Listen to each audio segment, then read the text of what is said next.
All right. Hi, everyone. Thank you so much for watching our Off-Campus Housing 101 presentation. I am presenting from the Off-Campus Housing Office at Toronto Metropolitan University. Thanks for joining. I'd like to begin our event with the land acknowledgement from TMU. Toronto's in the Dish with One Spoon territory. The Dish with One Spoon is a treaty between the Anishinaabe, Mississaugas, and Haudenosaunee that bound them to share the territory and protect the land. Subsequent Indigenous nations, peoples, Europeans, and all newcomers have been invited into this treaty in the spirit of peace, friendship, and respect.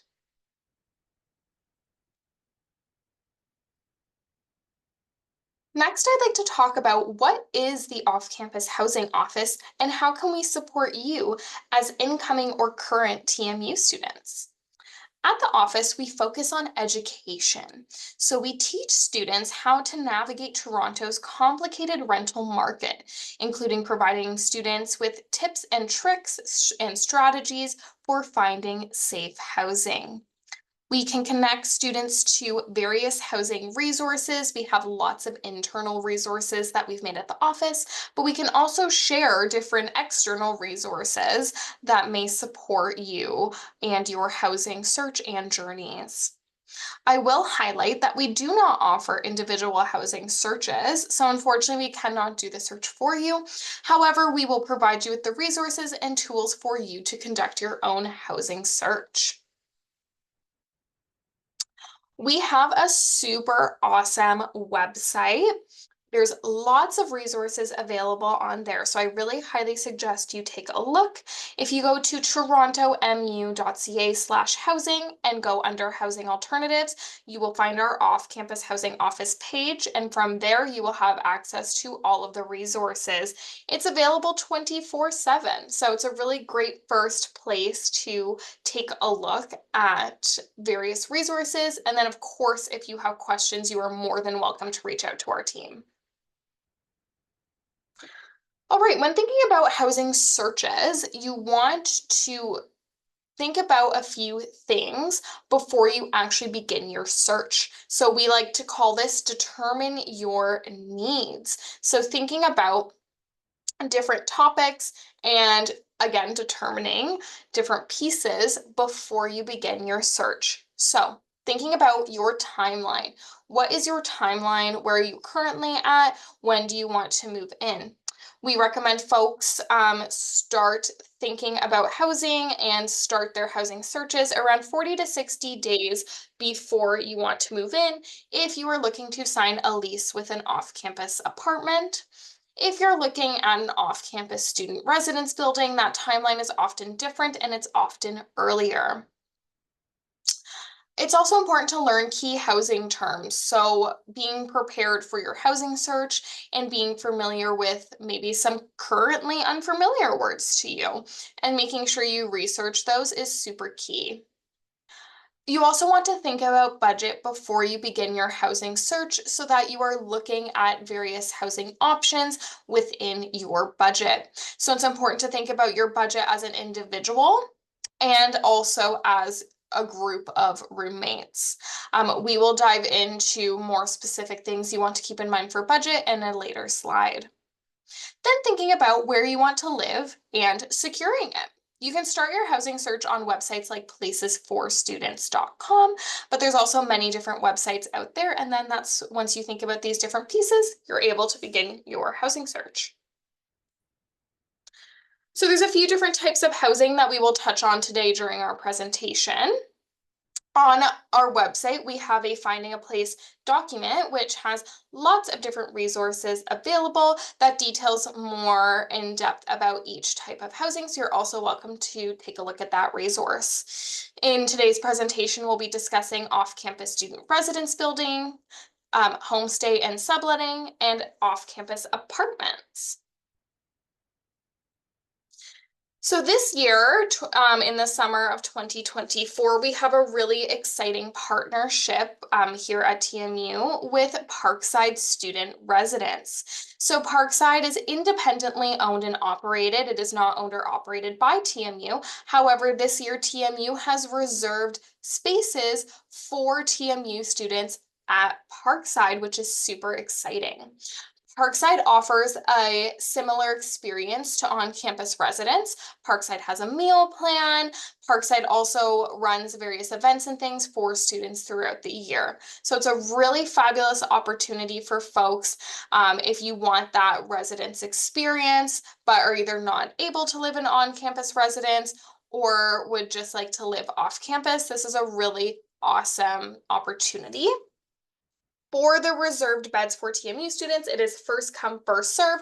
So if you're interested, I definitely encourage you to inquire with Parkside as soon as possible. Next, we're going to chat about homestays and subletting. So what a homestay is that someone that currently owns an apartment or a house has an empty room and is giving folks the opportunity to stay with them. So you essentially would be living with your landlord, and potentially you're staying with a family or just an individual. Homestays do cost money, and sometimes meals and food are included. It depends on the host, so the person who's offering the homestay.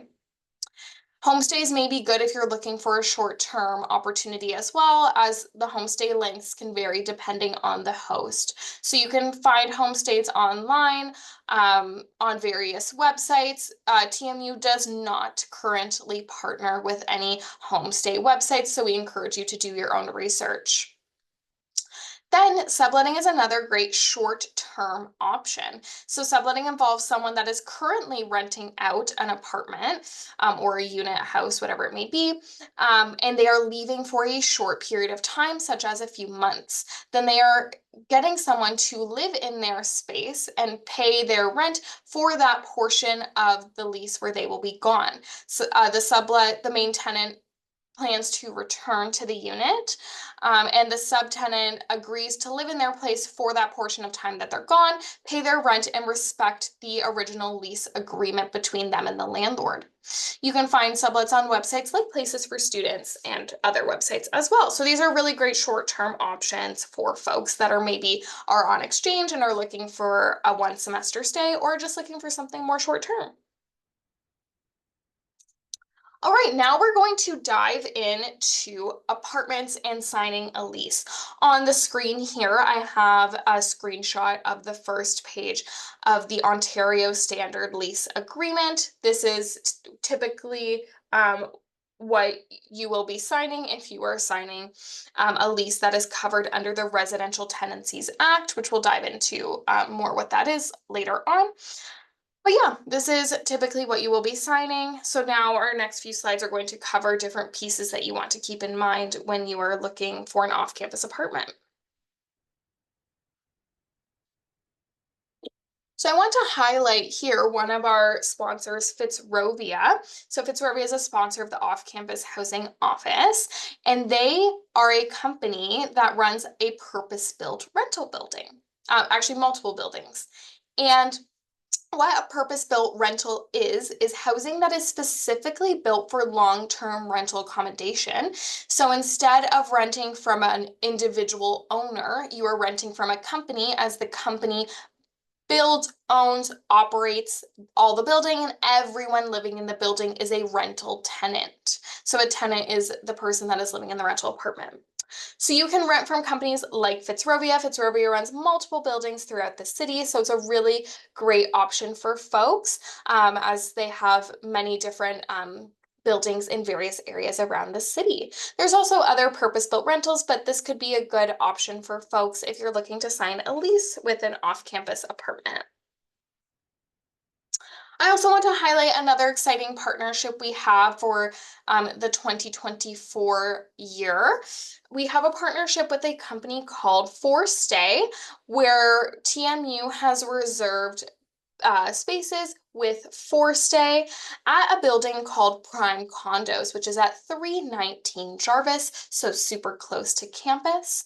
Again, Forstay is an external company, so it is not owned or operated by TMU, but TMU has reserved spaces for TMU students this year. Again, it is also first come, first serve. So if you are interested in living with Forstay, definitely sign on quickly. And what Forstay offers is independent co-living. So what that is Forstay leases out units in prime condos, and students who are living with Forstay are all current TMU students. So anyone that is in one of the Forstay units is a current TMU student. However, all of these units are just within a regular condo building. So you get the opportunity to just live in a condo building with other owners, other renters. And again, Forstay offers furnished units for students, and this year TMU has reserved some spaces with Forstay. So take a look at Forstay's website for further information, but it could be a great opportunity if you are not really looking for that residence experience, but still would like the opportunity to live with other current TMU students.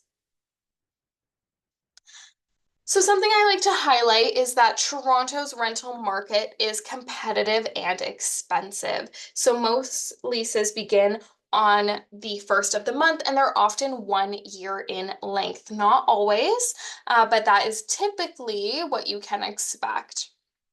I also want to highlight that housing scams are real, so it is super important to be prepared. On further slides, we are going to talk more about housing scams so that you can get an idea of how you can prepare yourself against getting scammed. So I touched on earlier about when should I start my housing search? Again, we recommend that you start your housing search around 40 to 60 days before you want to move in. And we recognize that that may feel last minute, but the housing market in Toronto moves very quickly.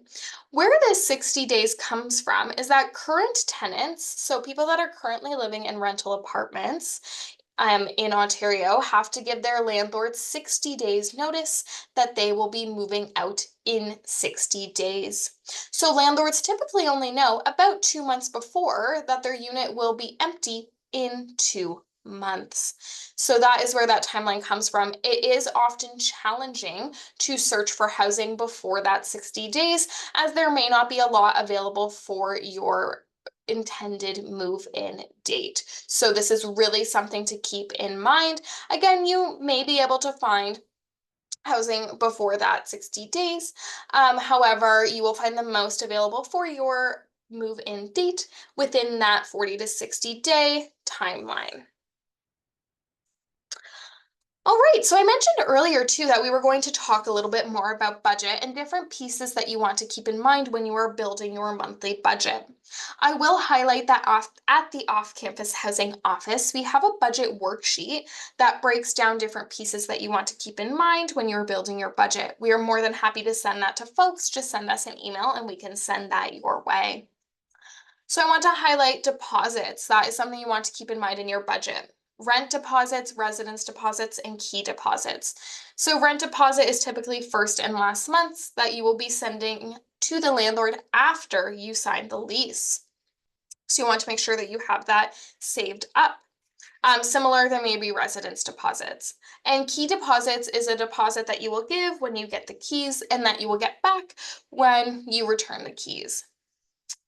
You also want to keep in mind utilities, as not all places include utilities like water, electricity, and internet. So you want to make sure you're building that additional cost into your budget. You also want to budget for food. You're going to be shopping for groceries and they can be pricey. So it's really important to build this cost into your budget. Then you also want to think about tenant insurance as well. Tenant insurance is super important and it's often required by landlords and residence buildings. So super important to obtain tenant insurance. The cost will vary depending on the place, but it's really important to build paying for tenant insurance into your budget. All right, commuting. Many students at TMU commute to campus, and public transit makes it fairly simple to commute. There's lots and lots of different ways to get to campus via transit. There is the subway, there are streetcars, there are buses. Maybe you'll do a mix of all three or both or whichever.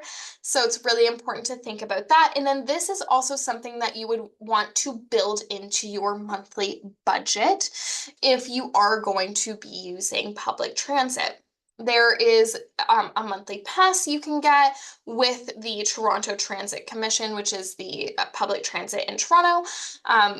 But you want to make sure you build that into your budget. You can buy a Presto card, as you see here on the screen, which a Presto card is where you would have that monthly pass or where you can load funds onto the card to access the transit. So super important to make sure that if you are going to be commuting, that you recognize that is something that you need to build into your budget.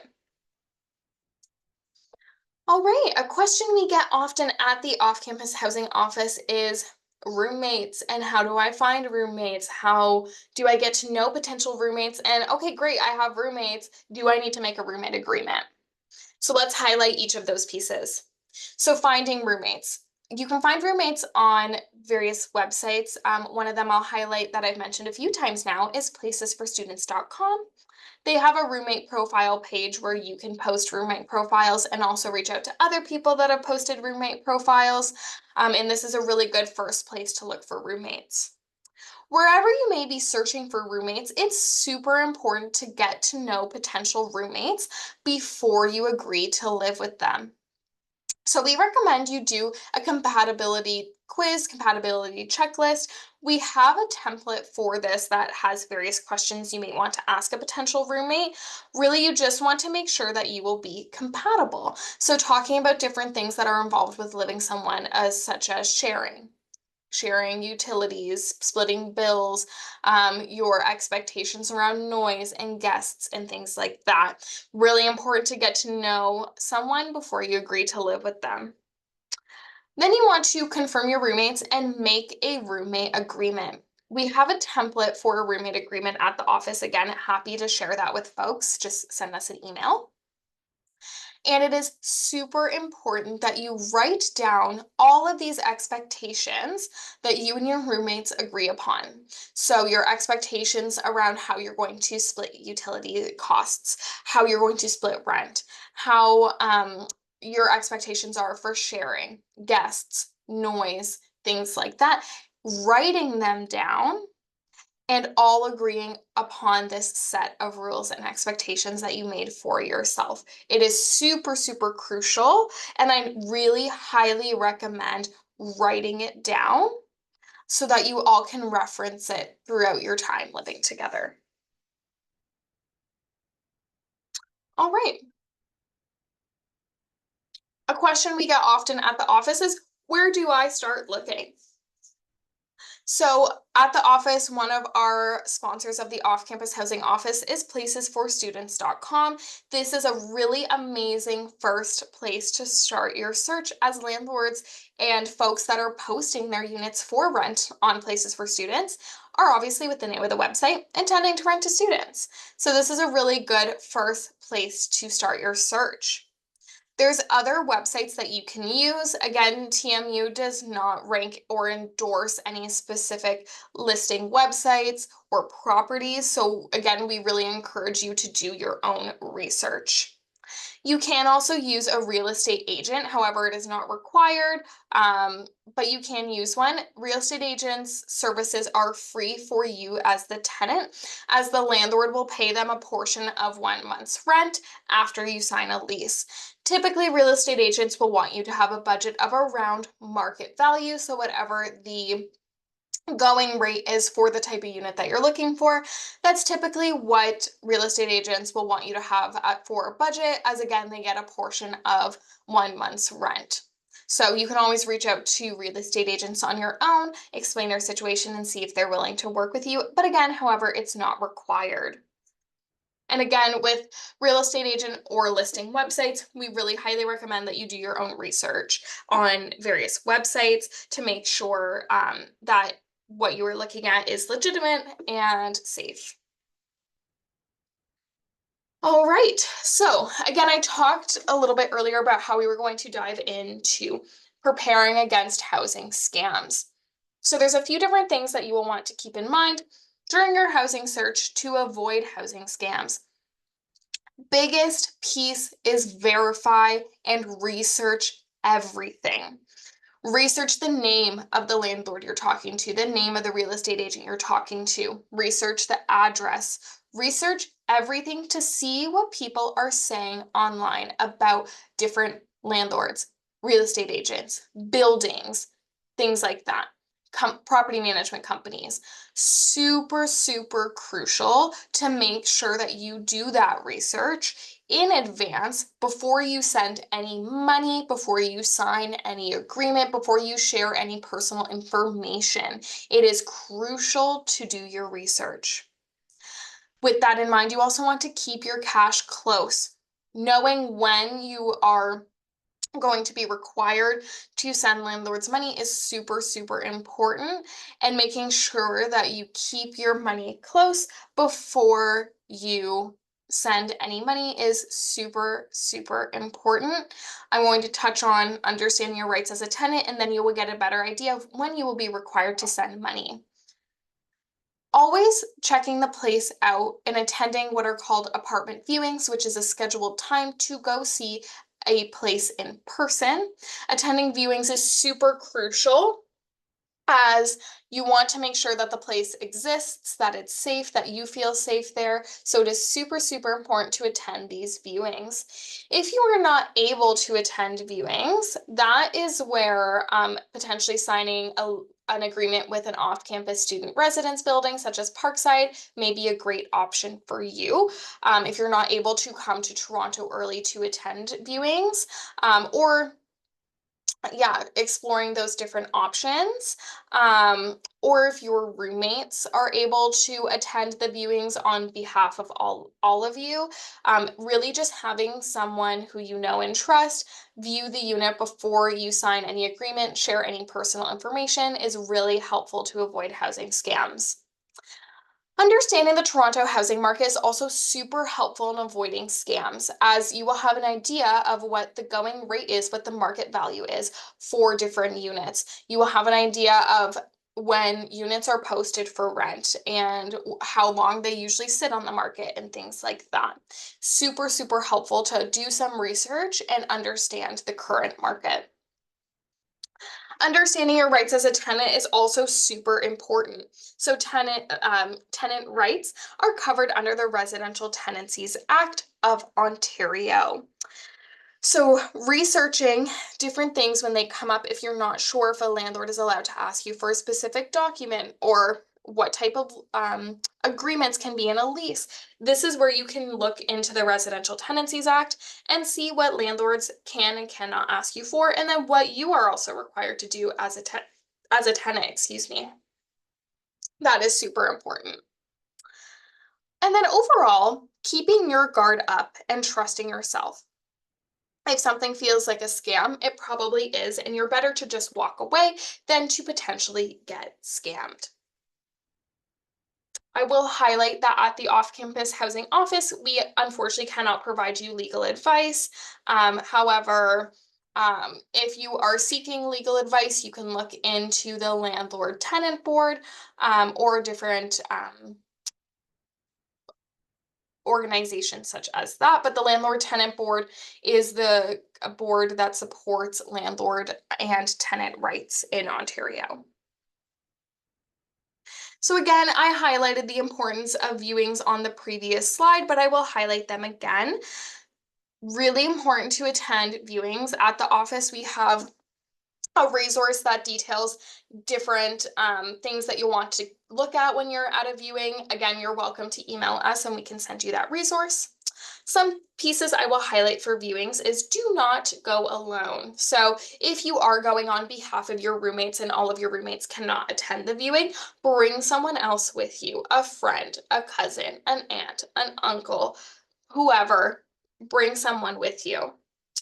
And again, set aside to come to Toronto to early to attend apartment viewings. Super, super important.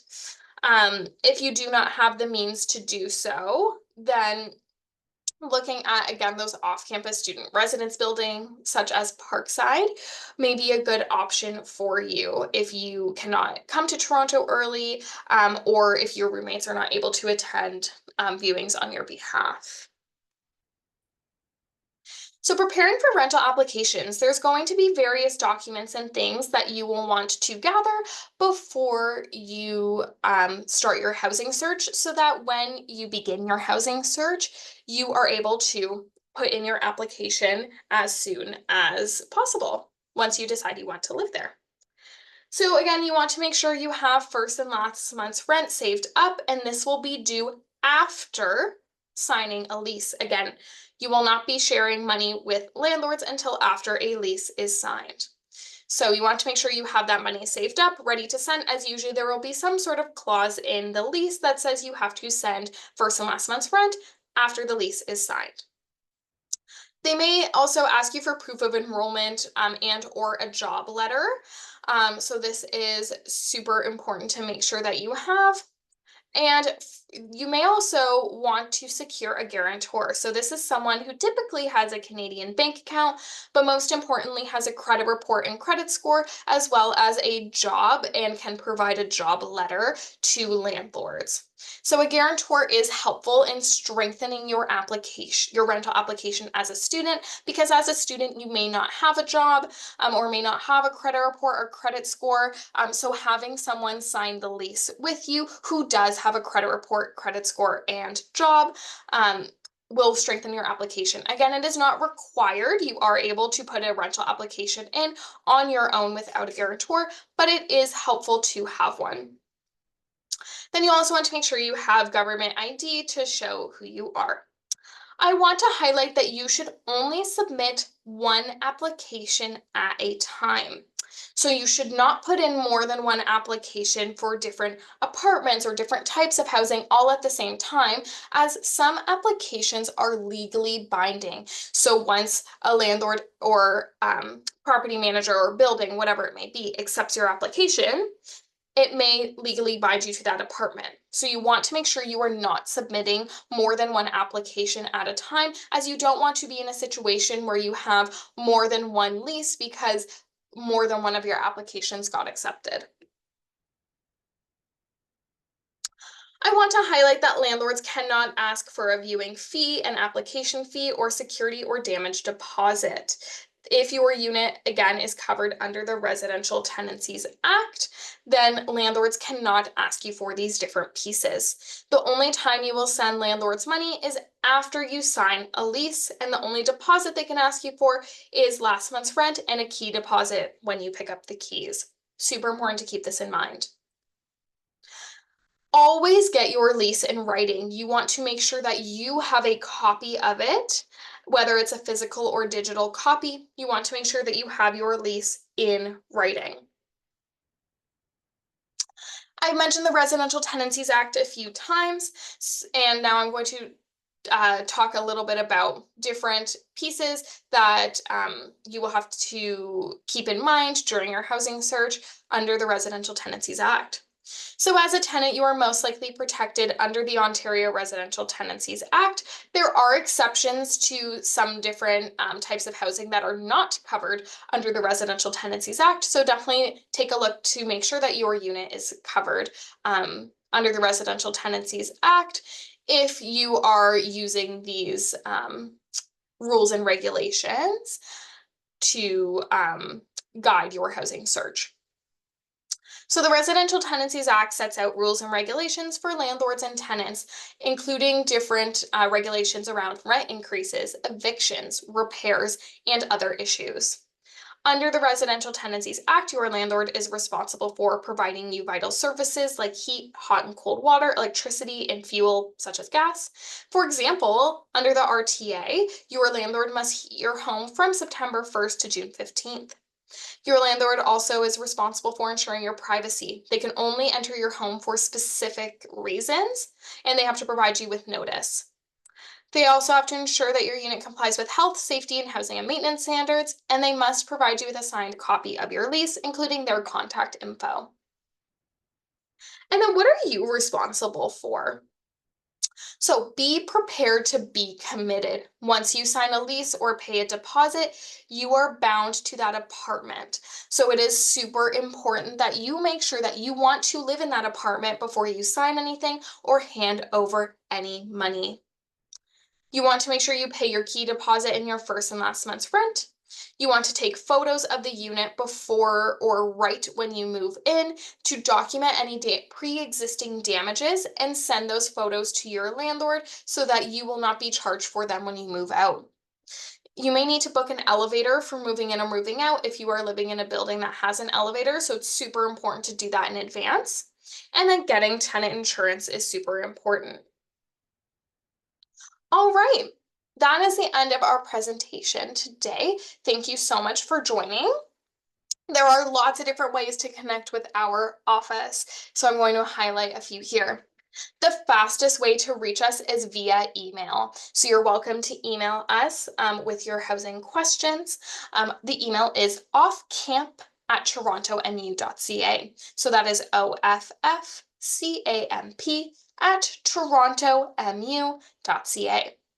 We also offer appointments for incoming and current TMU students only.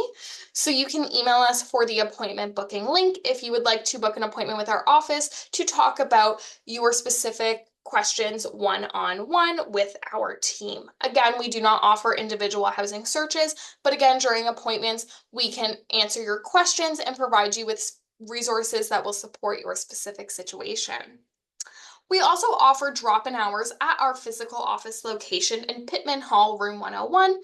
We offer drop-in hours during the academic year only, so please see our website for updated hours once we have those. All right, well, thank you so much for joining, everyone.